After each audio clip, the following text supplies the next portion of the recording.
हवा में एक अलग सी उमंग है, लाखों लोग जमा हैं। ये दृश्य अद्वितीय है, जहां हर कोई एक ही उद्देश्य के लिए आया है। सब एक शुभ घड़ी का इंतजार कर रहे हैं। ये है महाकुंभ, एक ऐसा मेला जो आस्था और विश्वास का प्रतीक है। ये दुनिया का सबसे बड़ा मेला है। यहाँ की भीड़ और उत्साह अद्वितीय है। श्रद्धालु पवित्र नदियों में डुबकी लगाने आते हैं। ये डुबकी आत्मिक शुद्धि का प्रतीक है। वो आत्मिक शुद्धि और मोक्ष चाहते हैं। ये एक ऐसा अवसर है जहां हर कोई अपने पापों से मुक्ति पाने की आशा करता है। महाकुंभ आस्था की ताकत का प्रतीक है। यहाँ हर कोई अपने विश्वास को और मजबूत करने आता है। ये विश्वास और रीति रिवाजों का एक रंगीन मेला है। यहाँ की हर गतिविधि में एक गहरा अर्थ छुपा है। महाकुंभ हर 12 साल में होता है। ये एक ऐसा आयोजन है जिसका इंतजार हर कोई करता है। ये 4 शहरों में होता है, हरिद्वार, इलाहाबाद, नासिक और उज्जैन। हर शहर की अपनी एक विशेषता है। हर शहर एक पवित्र नदी के किनारे पर है। ये नदियां भी इस मेले का एक महत्वपूर्ण हिस्सा हैं। कुंभ मेला बहुत धार्मिक महत्व रखता है। यहाँ की हर गतिविधि में एक गहरा धार्मिक अर्थ छुपा है। ऐसा माना जाता है कि इस समय नदी में स्नान करने से सारे पाप धुल जाते हैं। ये एक अद्वितीय अनुभव है। महाकुंभ की उत्पत्ति पुराणों में छुपी है। ये एक प्राचीन परंपरा है जो आज भी जीवित है। लेकिन ये त्योहार सदियों से मनाया जा रहा है। इसकी जड़ें हमारी संस्कृति में गहरी हैं। ये आस्था, भक्ति और ईश्वर की खोज का उत्सव है। यहाँ हर कोई अपने तरीके से ईश्वर की आराधना करता है। महाकुंभ एक ऐसा अनुभव है जिसे शब्दों में बयां नहीं किया जा सकता। ये एक आध्यात्मिक यात्रा है। ये भारत की आध्यात्मिक विरासत की यात्रा है।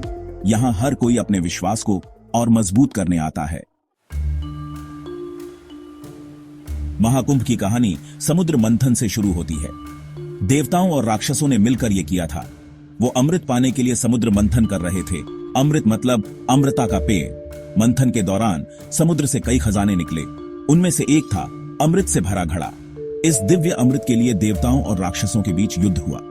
इसी धक्का मुक्की में अमृत की कुछ बूंदें धरती पर 4 जगहों पर गिरी। ये जगहें आज महाकुंभ के स्थल हैं। हरिद्वार, इलाहाबाद, नासिक और उज्जैन। इसी दिव्य घटना की याद में इन जगहों पर कुंभ मेला मनाया जाता है। महाकुंभ का जिक्र प्राचीन भारतीय ग्रंथों में मिलता है। यह एक ऐसा आयोजन है जो सदियों से भारतीय संस्कृति का अभिन्न हिस्सा रहा है। पुराणों में समुद्र मंथन और कुंभ से उसके संबंध के बारे में बताया गया है। समुद्र मंथन की कथा में देवताओं और असुरों के बीच अमृत के लिए संघर्ष का वर्णन है। रामायण में भी कुंभ यात्रा की पवित्रता का जिक्र है। यह यात्रा आत्मा की शुद्धि और मोक्ष की प्राप्ति का प्रतीक मानी जाती है। महाकुंभ का पहला ऐतिहासिक रिकॉर्ड चीनी यात्री फेनसांग के लेखों में मिलता है। उन्होंने अपने यात्रा वृतांत में इस भव्य आयोजन का विस्तृत वर्णन किया है। वो 7वीं शताब्दी में भारत आया था। उस समय भारत की सांस्कृतिक और धार्मिक धरोहर को देखकर वह अचंभित रह गया था। उसने इलाहाबाद में कुंभ मेला देखा था। इस मेले की भव्यता और विशालता ने उसे बहुत प्रभावित किया। उसने तीर्थ यात्रियों की भारी भीड़ के बारे में लिखा था। लाखों की संख्या में लोग इस पवित्र आयोजन में भाग लेने आते थे। 8वीं शताब्दी के हिंदू दार्शनिक आदि शंकराचार्य को कुंभ मेले को फिर से जीवित करने का श्रेय दिया जाता है। उन्होंने इस आयोजन को एक नई दिशा दी। उन्होंने इसके रीति रिवाजों और परंपराओं को औपचारिक रूप दिया। उनके प्रयासों से कुंभ मेला एक संगठित और व्यवस्थित आयोजन बन गया। उन्होंने हिंदू धर्म के विभिन्न संप्रदायों को एकजुट करने में इसके महत्व को पहचाना। कुंभ मेला आज भी एकता और सांस्कृतिक धरोहर का प्रतीक है। चौथा भाग, कुंभ की ब्रह्मांडीय घड़ी। महाकुंभ जितना धार्मिक है उतना ही खगोलीय भी। यह तब मनाया जाता है जब बृहस्पति कुंभ राशि में प्रवेश करता है। ऐसा हर 12 साल में होता है। कुंभ मेला हर 3 साल में एक छोटे रूप में भी मनाया जाता है। इसे अर्ध कुंभ कहते हैं। पूर्ण कुंभ जो हर 6 साल में मनाया जाता है, अर्ध कुंभ से बड़ा होता है लेकिन महाकुंभ से छोटा होता है। हर 12 साल में इलाहाबाद में लगने वाला महाकुंभ सबसे बड़ा और सबसे शुभ होता है। लाखों तीर्थयात्री इस भव्य आयोजन में शामिल होते हैं। वे गंगा, यमुना और पौराणिक सरस्वती नदियों के संगम में स्नान करते हैं। 5वां भाग, कुंभ का अनुभव। महाकुंभ एक अनोखा अनुभव है। यह एक ऐसा पर्व है जो हर 12 साल में आता है और लाखों श्रद्धालुओं को अपनी ओर आकर्षित करता है। हवा में मंत्रों और भजनों की गूंज होती है। हर कोने से भक्ति की ध्वनि सुनाई देती है जो मन को शांति और सुकून देती है। सड़कें लोगों से भरी होती हैं। पूरा माहौल भक्ति से सराबोर होता है। हर कोई अपने अपने तरीके से इस पवित्र अवसर का आनंद लेता है। महाकुंभ का मुख्य आकर्षण शाही स्नान होता है।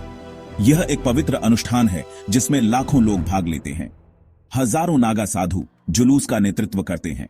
उनकी उपस्थिति इस पर्व को और भी विशेष बनाती है। वे अपने शरीर पर राख और जटाओं के साथ नदी की ओर बढ़ते हैं।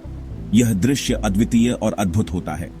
नागा साधुओं का दृश्य अद्भुत होता है। वे त्याग और आध्यात्मिक शक्ति का प्रतीक हैं।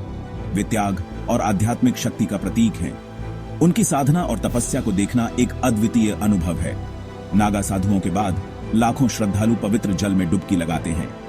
यह एक ऐसा क्षण होता है जिसे वे जीवन भर याद रखते हैं। महाकुंभ जीवन भर का अनुभव है। यह एक ऐसा पर्व है जो आस्था और आध्यात्मिकता के केंद्र की यात्रा है। यह आस्था और आध्यात्मिकता के केंद्र की यात्रा है। यहाँ हर कोई अपने अपने तरीके से भगवान की आराधना करता है। क्या आपने कभी भक्ति के इस भव्य तमाशे को देखा है? यह एक ऐसा अनुभव है जिसे शब्दों में बयां करना मुश्किल है। अपने विचार और अनुभव साझा करें। महाकुंभ का अनुभव हर किसी के लिए अनोखा होता है।